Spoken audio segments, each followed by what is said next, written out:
Assalamu alaikum. I am Luqman Qaida and this is Shaykhi Academy. In today's episode, inshallah, we will discuss the letter ظا. So, stay tuned. Shaykhi Academy.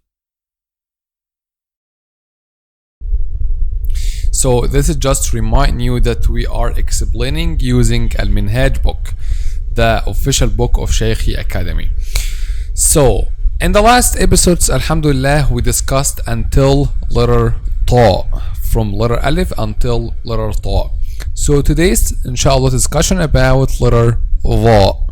Okay, as always, our discussion includes these points. The first point, what is the point of articulation and how to pronounce it. The second point, whether this letter is a heavy or a light letter.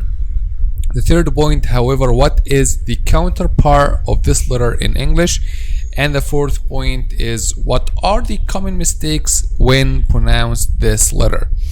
So let's start with the first point, which is what is the point of articulation and how we pronounce it. And again, we said that these are two different points: the point of articulation and how to pronounce. The point of articulation is the organ that are used to pronounce this letter, while how to pronounce this letter, how to use the organ to pronounce this letter.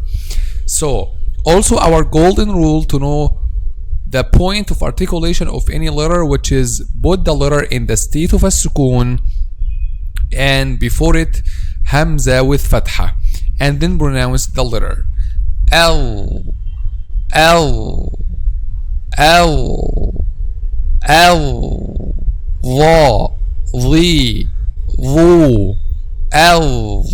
Okay, so what is the point of articulation of letter ظا? The point of articulation of letter ظا is the tongue. Okay, we use our tongue to pronounce the letter ظا, but how we use the tongue to pronounce letter ظا, this is the second question, which is how to pronounce it. Actually, we said that the tongue is divided into three parts. Okay, here is the mouth, here is the mouth, okay, and here is the tongue, and we divided the tongue into three parts. Okay, the top part, the middle part, and the back part of the tongue. Okay, so this part is the top part of the tongue.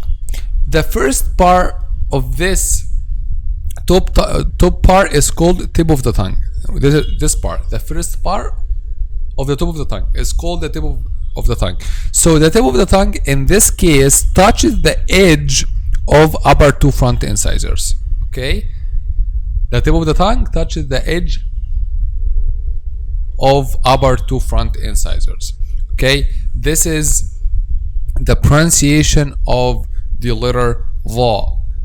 ظا, ظا. The tip of the tongue touches the edge of upper two front incisors. So if you remember, we said the same point of articulation and the same way of pronouncing when we explained the letter ث and the letter ذال. Okay, so the letter ث and the letter ذال and the letter ظا, okay, these three letters has the same point of articulation and the same way of pronouncing them. So the question now is, what is the difference between these three letters?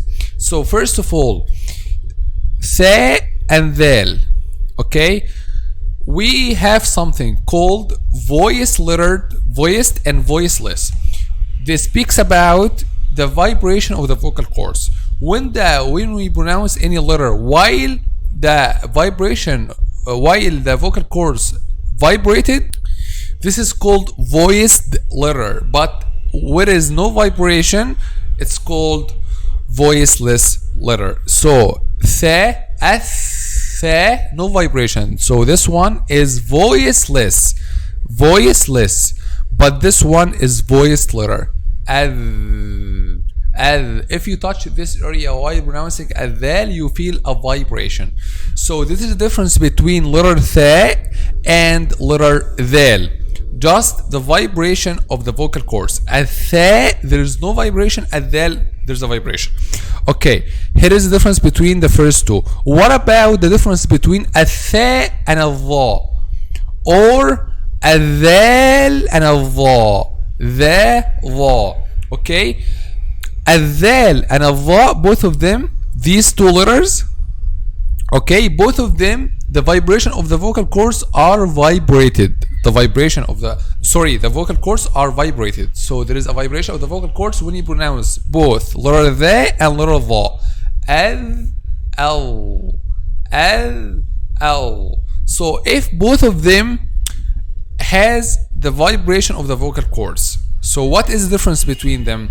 The difference between them, what will answer this question is the next question, which is whether a dha is a heavy or a light letter.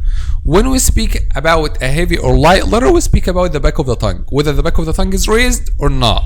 So if the back of the tongue is raised, it will be heavy, the letter will be heavy. If the back of the tongue is not raised, the letter will be light.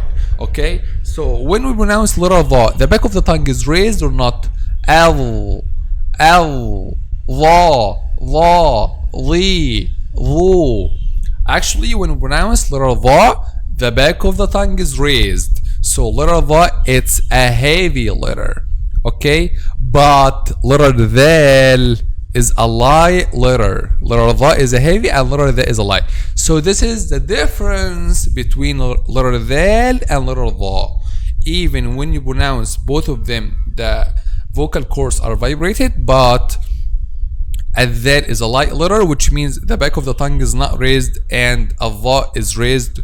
So it's a heavy letter for this reason, and this is, as we said before, what's called al-isti'la'u wal-istifal.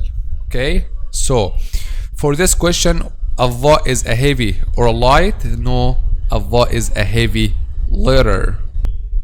For example, Allah subhanahu wa ta'ala says in the Holy Quran, ظهر الفساد في البر والبحر بما كسبت أيدي الناس. ظهر الفساد في البر والبحر بما كسبت أيدي الناس. Also Allah subhanahu wa ta'ala says, إن ربي على كل شيء حفيظ. إن ربي على كل شيء حفيظ. Okay. Also another ayah. في لوح محفوظ. في لوح محفوظ. Okay, I wanted to say this ayah in Surah Al-Buruj, في لوح محفوظ, because I heard some of my students before, when they pronounce this ayah, they say في لوح محفوظ and make a dha as letter zay. And this is one of the common mistakes when pronounce letter dha. They say في لوح محفوظ and don't make the tip of the tongue touch the edge of our two front incisors. So you have to say in this way, في لوح محفوظ. Okay, if you didn't, the tip of the tongue touch the edge of our two front incisors and you make the tip of the tongue turn back, it will pronounce letter zay, محفوظ. Okay, but it's لوح, في لوح محفوظ. Okay, so that is the second question.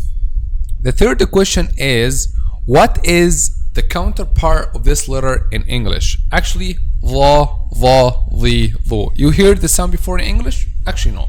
So there is no counterpart of letter the in English. Okay, but letter dal, which is the lighter version. This is a light version of letter the. So letter dal is a lighter version of letter the. That yes has th as in the word the definite article. Okay, so this is the dal, the lighter version of letter the. But a dha, the heavy one, doesn't have a counterpart in English, because a dha is a heavy, the back of the tongue is raised, and we don't have a similar sound for this in English. Okay, The next point is what are the common mistakes when pronounced letter dha. As we said, the common mistake when pronounced letter dha is to make the tip of the tongue turns back and then pronouncing letter zay instead of letter dha. As we said in the Holy Quran, in Allah saying fi lawhim mahfuz. Some people say fi lawhim mahfuz and make it letter zay or zay, and this is wrong. So again, في لوح محفوظ. Another ayah, إن كل نفس لما عليها حافظ. حافظ. Don't say حافظ. No. حافظ. حافظ. عذاب غليظ. غليظ. Okay. Okay. You see this word, you know this word, the word حافظ. This name is called for one who memorized the whole Quran. حافظ. Okay, this is a common mistake here, and some people say حافظ and make it with zay, but this is wrong because this z refers to letter dha. Okay, so it's called حافظ, not حافظ. حافظ. You have to make the tip of the tongue touch the edge of upper two front incisors. So I think this is, alhamdulillah, the end of our discussion today. I hope you now you can pronounce letter dha correctly. And if you have any question, let me know in the comment section below. In the next class, inshallah, we will discuss the letter ayn. Okay, in part 18 of the Arabic alphabet letters. So stay tuned. Now we came to the end of this episode. So if you want to follow up the next episodes, consider subscribing. Also, if you want a qualified Quran tutor, whether for yourself or your kids, we are providing online Quran classes. Don't forget to check out our app. See you inshallah in the next episode. Assalamu alaikum. Shaykhi Academy. Learn and enjoy.